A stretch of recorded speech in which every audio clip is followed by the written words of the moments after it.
이 기사가 10월 20일 날 나온 거죠. 거래 위축된 부동산 시장 2차 하락장 부추긴다. 미국의 국제금리 16만에 이렇게 말 잠시만요.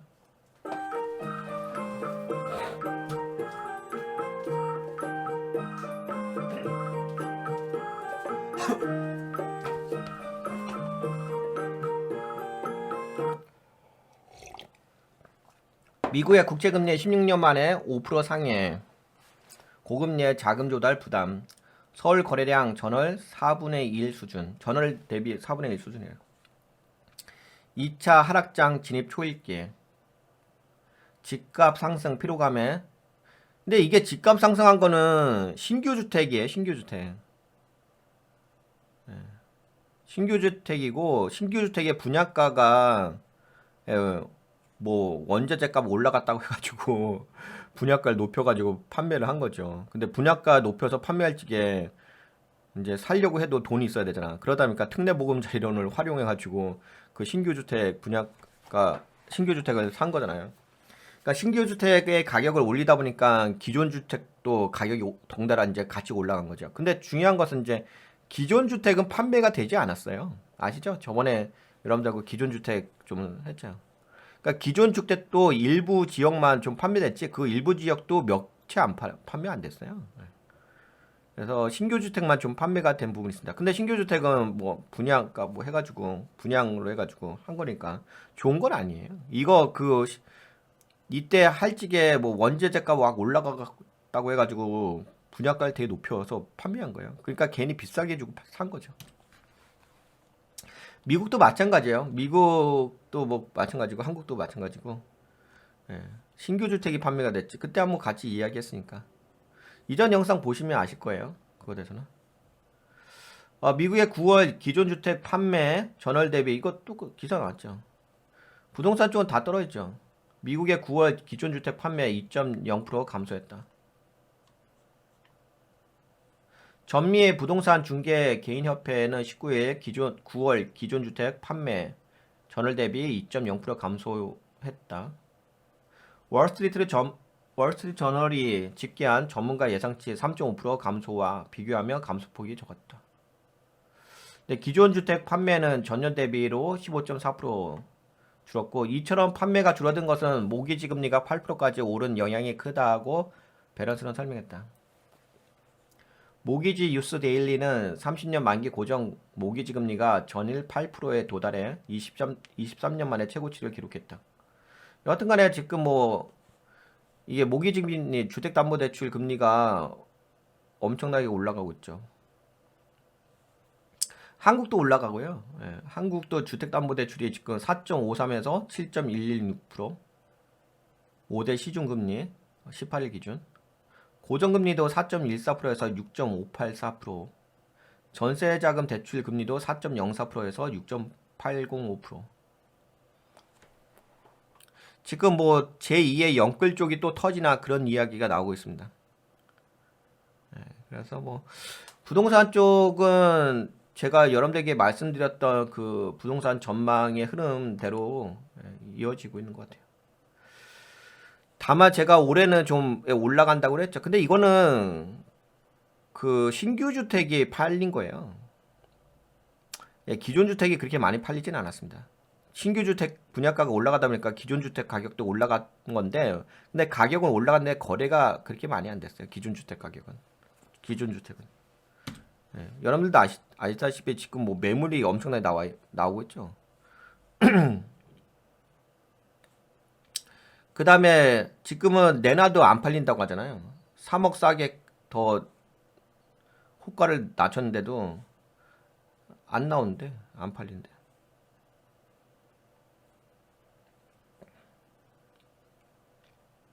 그리고 810억 수원 전세 사기 피해 눈덩이 세입자 고소가 207건.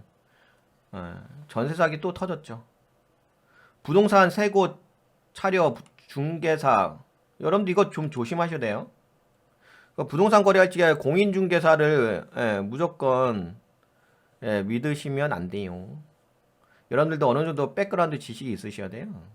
제가 보니까 물론 이제 대부분 괜찮은 공인중개사긴 한데 그렇지 않으신 분들도 계세요.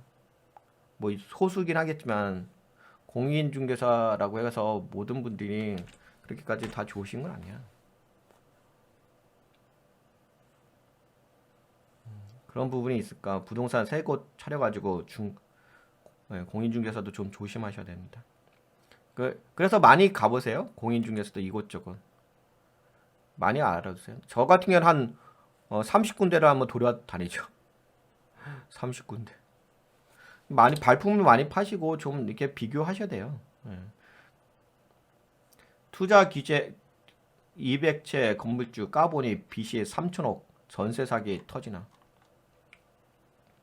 전세 사기의 피해가 수도권 다음으로 심각한 대전에서 또다시 피해자 3,000세대, 피해 금액은 3천억 원 규모의 전세 사기가 터질 조짐을 보이고 있다.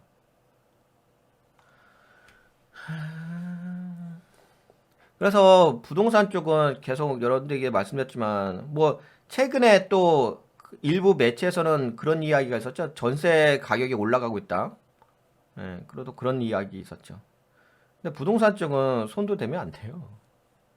아니, 지금은 당연히 그 경기가 안 좋잖아요. 뭐 경기가 안 좋을 때는 당연히 부동산 자산 가치는 떨어지는데 손 대면 안 되지 부동산 쪽. 그래서 여러분들에게 말씀드린 것처럼 부동산은 무조건 위험하다고요. 제가 계속 한 번도 제가 이거 뭐 동그라미로 변한 적 없죠. 예. 부동산은 계속 위험해요. 예, 무조건 위험합니다. 예, 이거는 끊임없이 위험합니다. 끊임없이. 그래서 부동산 쪽에 대해서 뭐 집을 사시려고 하신 분들 뭐 지금은 부동산에 부동산 근처도 가시면 안 돼요. 부동산 관련된 이야기라든지 그 근처도 언급도 하시면 안 되고 괜히 그런데 굳이 그런데 내가 당할 필요는 없잖아. 굳이 내가 굳이 아니 그렇잖아요. 지금 상황 자체가 경기가 하락하고 있는데 계속 이렇게 경기가 안 좋잖아요. 특히 한국 경제는 엄청나게 안 좋잖아. 근데 거기다 대고서 지금 부동산을 이야기한다? 그럼 진짜 너무 생각 없는 거죠. 근데 아무래도 그건 있죠. 이게 뭐가 있냐면은 그 매체에서 자꾸만 뭐 부동산 가격이 올라간다 이렇게 얘기를 하는데 그거는 너무 모르시는 거야. 근데 그거는 진짜 너무 모르시는 걸 제가 좀 말씀드릴게요. 그게 여러분들 부동산 사이트 있잖아요. 뭐 이렇게 유명한 부동산 사이트 있잖아. 근데 제가 그 뭐 유명한 부동산 사이트를 제가 인터넷 사이트 그것을 제가 말을 안 하겠는데 거기에 나와 있는 그 시세 가격 있잖아요. 시세 가격이 그렇게 정확한 건 아니에요. 그게 뭐 틀리다 이런 것까지는 아닌데 그렇게 내가 부동산을 거래할 때 이 가격대로 예를 들어서 뭐 내가 거래할 만한 그 옆 동네 주변 가격대 이렇게 나오잖아요. 그 가격대가 뭐 예를 들어서 뭐 10억이다 아니 뭐 1억이다 뭐 이렇게 나오잖아. 근데 그게 그렇게 정확한 건 아니야. 이건 거의 대부분 뭐냐면 호가예요, 호가. 예, 대부분 호가고 그다음에 뭐 간혹 가다가 이제 호가가 아니라 실거래로 통해 가지고 나온 것도 있는데 대부분 호가예요. 그리고 호가도 그래 참고는 할 수 있어요. 그게 틀리다는 게 아니라 참고는 할 수 있는데 그게 매우 정확한 건 아닙니다. 그리고 또 그것만 보고서 할 수 있는 건 아니고 약간 그 현재 그 경제 상황도 좀 고려를 하셔야 돼요. 왜냐면은 이 부동산이란 게 호가라는 영역과 실거래가가 차이가 갭이 크잖아요. 뭐 아까 전에도 보셨다시피 3억 이하로 내놨는데도 안 팔린다고 하잖아. 뭐 3억이 누구 집에 이름도 아니고. 이 부동산의 그 편차는 되게 커요. 이게 엄청나게 큽니다. 그래서 그냥 단순하게 거기에 나와 있는 거 보시고서 하는 것도 아니고 하여튼간 그런 게 아니라 그렇게 하신 부동산 가격 그렇게 정하시는 게 아니고 제가 아까 전에도 얘기한 것처럼 발품 팔았어서 공인중개사 있잖아요. 그게 다 돌아다니세요. 그래서 한 30여 군데 최소보다도 20여 군데 돌아다니세요. 그래서 거기에서 이렇게 이야기하면서 거기서 느끼는 그게 나와요. 현재 어떤 분위기가 나와요. 거기서 느끼면서 내가 거기서 진짜 실제적으로 판매가 될 수 있는 거래가 될 수 있는 가격을 정하시는 거지. 예, 그렇게 뭐 인터넷 보고서 그렇게 하는 영역은 아닙니다. 아, 물론 그게 정확하게 틀리다는 게 아니라 기준은 될 수가 있는데 그게 내가 거래하는 가격하고 그렇게까지 매핑되는 영역은 아니에요. 그리고 TV에서 특히 TV에서 나오는 거 있잖아요. 예, 뭐 매체에서 나오는 거잖아요. 그것들은 뭐 예, 거의 거의 뭐 안 보시는 게 맞아요. 거의 TV에서 나오는 그 부동산 관련된 이야기는요. 예, 거의 안 보시는 게 맞아요. 예, 현실성이 없어요. 예, 뭐 예, 현실성이 그러니까 부동산 쪽은 워낙 그 변동성 그 호가하고 실거래가 차이가 커요. 현실적인 부분이 큽니다. 예, 그래서 뭐 TV에 나오는 이야기들은 거의 들을 필요는 없고요. 제가 보기에는 매체에서 나오는 것 들을 필요 없고 왜냐면 그 TV에서 나오는 것들은 왜 그러냐면은 그게 결과론적인 거거든요. 결과론적인 것을 이야기하기 때문에 그렇게까지 뭐 여러분들이 거래하시는 데 있어서 그렇게 도움되지는 않으십니다. 실제적으로 뛰셔야 돼요. 실제적으로 뛰어야지 그 현장 분위기를 알아요. 네, 여하튼간에 뭐 여러분들도 아시다시피 제가 부동산 쪽은 많이 뛰어봤죠. 그렇기 때문에 현재 분위기는 알고 지금은 제가 굳이 뛰어다니지는 않는데 경기 흐름은 아니까. 그래서 뭐 부동산 쪽은 계속 빠질 거예요. 아까 기사에서 보셨다시피 2차 폭락 네, 초입 진입 되고 있다고 이야기했죠. 전 빠진다고 얘기했고 부동산을 사시려고 한다면은 아무래도 부동산을 구매하고 싶으신 분들도 계세요. 뭐 여러 가지 이유 때문에 부동산을 네, 구매를 하고 싶으신 분들이 있습니다. 근데 지금은 굳이 설레발 칠 필요 없고요. 기다리세요. 2025년 하반기에서 2026년 요때가 좀 좋을 거예요. 현재로서는 제가 이렇게 예상되긴 하는데 물론 뭐 이게 픽스가 된 건 아니죠. 뭐 그때 또 경기 상황이라든지 여러 가지 보고 부동산 쪽은 또 어떤 부분이 있냐면 정책이란 영역이 있어요. 정책 변수가 있어, 정책 변수. 네, 이런 영역이 있습니다. 뭐 최근에 여러분들도 아시다시피 이렇게 올라간 이유가 그 PF 대출로 해가지고 건설사들이 신규 주택을 건설을 했잖아. 근데 이 PF 대출에 있어서 어느 정도 커버를 해야 되잖아. 그러면 어떻게 돼? 그럼 분양가를 비싸게 부를 수밖에 없어. 근데 분양가를 비싸게 불러도 사람들이 돈이 없으면 그 부동산을 살 수 있는 돈이 없잖아요. 그럼 못 사. 아무리 뭐 부동산 가격을 높게 불러도요. 그렇잖아요. 돈이 있어야지 그 집을 신규 주택을 내가 살 수 있지. 구매를 할 수 있지. 돈이 없으면 어떻게 사? 그게 바로 뭐예요? 그게 유동성 자금이잖아. 근데 유동성 자금이라는 것은 경제가 좋아져야지만 유동성 자금이 올라갔죠. 지금 여러분들도 아시다시피 M2 통화량 계속 떨어지잖아요. 계속 지금 하방이야. 유동성 자체가 없어. 근데 이 부동산 가격이 왜 올라갔느냐? 이 올라간 이유는 특례보금자리 아시잖아요. 특례보금자리론으로 해서 40조가 풀렸잖아. 40조가 시장으로 유동성 자금이 확 들어왔잖아. 그러니까는 내가 돈이 생긴 거지. 부채를 통해서. 그러니까 신규 주택을 살 수 있었던 거죠. 그러니까 신규 주택 가격을 높게 불렀다 하더라도 명분은 생겼잖아. 원자재 값이 올라갔다고 명분이 생겼으니까 높게 부른 거지. 근데 특례보금자리 이론이 있다 보니까는 40조가 만들어진 거잖아. 그 돈이 부동산 시장에 들어온 거고. 그럼 가격은 높게 불린 거 내가 살 수 있다 생각해가지고 사게 된 거죠. 그리고 예, 그렇게 된 거예요. 근데 지금은 이제 뭐 여러분도 아시다시피 이미 돈은 떨어진 거고 특례보금자리 이론도 이제 이렇게 돈줄 재고 있는 모양새라서 여기 이제 이제는 거의 다 금리까지 올라갔잖아. 주택담보대출이 왜 8%까지 올라갔으니까. 뭐 한국은 7%지만. 근데 문제는 이게 중요한 게 아니에요. 8%가 올라갔어요. 7%가 올라갔어요. 이자율이 중요한 게 아니라 문제는 이제 앞으로 자산 가치가 떨어진다는 게 중요한 거예요. 자산 가치가. 예를 들어서 이때도 마찬가지잖아요. 이때 부동산 정점 찍었을 때. 요때 한 10억 주고 사신 분들이 10억이 아니라 20억 주고 사신 분들이 계시잖아. 그때 부동산 가격이 엄청 올라가지고 20억 주고 사신 분들이 있어. 근데 이때 당시에 대출 금리가 요때는 이제 금리를 올리기 전이었잖아요. 그래서 요때 금리가 부동산 살 때 1%에서 2% 사이일 거예요. 그래서 지금 생각하게 보면은 지금은 뭐 대출 금리가 최소보다도 4.5%에서 네, 7%잖아요. 아, 요때 내가 싸게 이자율 싼 걸로 해가지고 주택을 구매했으니까 이득이다 생각하시는데 그렇지가 않아요. 여기서 내가 아무리 뭐 1% 2%로 대출을 했다 하더라도 내가 여기서 20억 주고 집을 샀잖아. 근데 자산 가치가 떨어졌잖아. 자산 가치가 떨어져가지고 최소보다도 35% 떨어졌잖아요. 적게 떨어졌으면 뭐 15% 떨어졌고.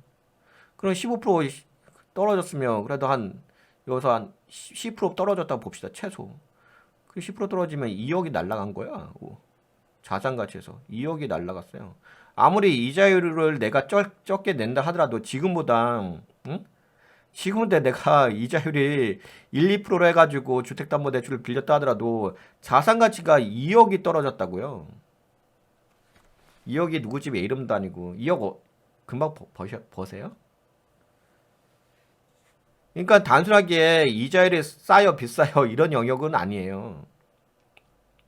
부동산이 그렇게 접근하는 게 아니고 자산이라는 그거 아시잖아요. SBB 사태가 그게 왜 터졌어요? 실리콘밸리 은행 사태가 왜 터졌냐고요. 미국의 국채 가격이 떨어져가지고 금리가 올라가다 보니까 미국의 국채 가격이 떨어지다 보니까 자산 가치가 떨어진 거잖아요.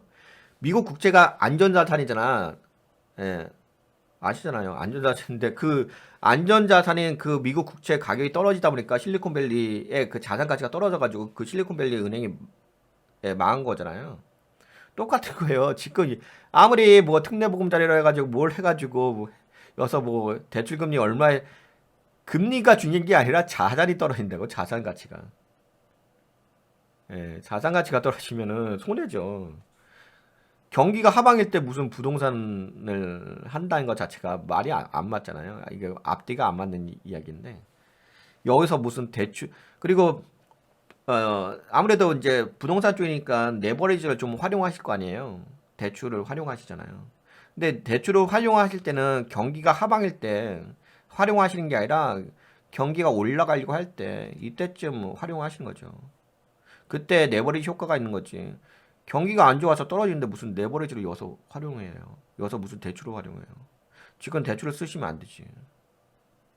그렇게 대출을 뭐 너무 생각 없이 쓰시면은 아니 자산 가치가 떨어지는데 무슨 누구 그럼 말도 안 되죠.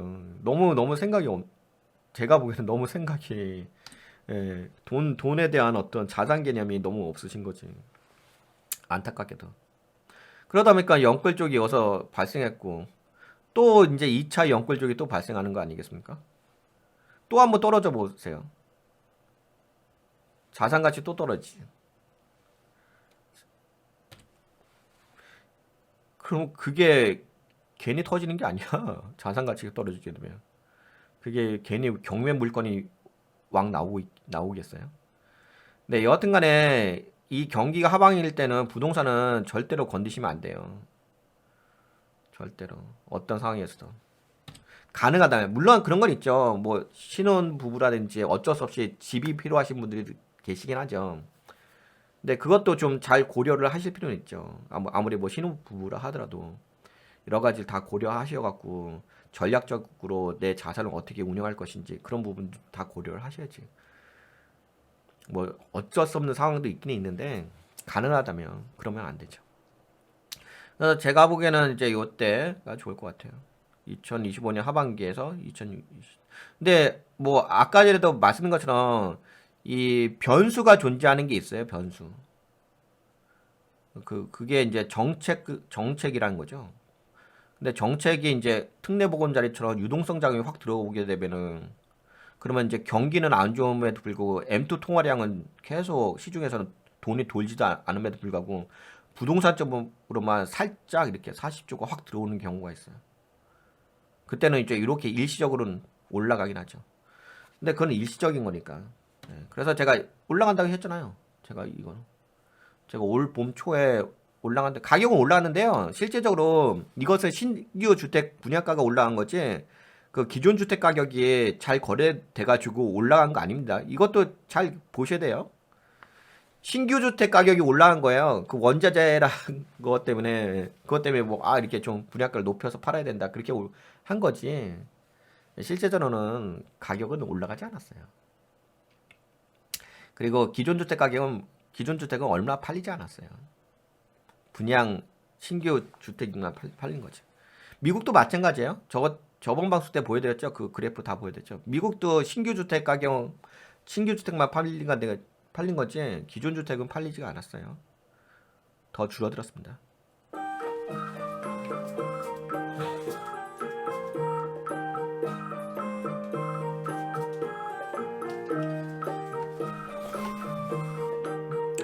그리고 기존 주택 분들은 잘 팔려고 하지도 않았어요. 기존 주택 분들이 왜 잘 팔려고 하지도 않았냐면은 어쩔 수 없이 파신 분도 계세요. 그거는 이제 저거지 경매 물건이고요. 그래도 내가 좀 버틸 수 있다고 생각하시는 분들도 계세요. 기존 주택 분 중에서. 근데 이분들은 그래도 내가 여기에서 대출을 받을 적에 1%에서 2% 사이에서 내가 대출을 받았는데 굳이 내가 여기서 뭐 집 팔고서 새로운 집을 금리를 4%에서 5% 주고서 새로 구매할 필요는 없겠다 생각해가지고 다시 이거 올라오겠지 생각해서 안 파신 분들이 계세요. 내가 안 파신 분들도 계셔. 부동산이라는 게 원래 올라가는 거 아니야? 이렇게 생각하셔가지고 내가 금리를 1%에서 2%로 빌린 건데 내가 만약 그 집을 팔고서 새 집을 살려고 한다면은 내가 금리를 4에서 5%를 줘야 되는 건데 그래서 안 파신 분들도 계신데 근데 그거는 이제 잘못 판단하신 거죠. 경제를 잘 모르셔서 그런 거죠.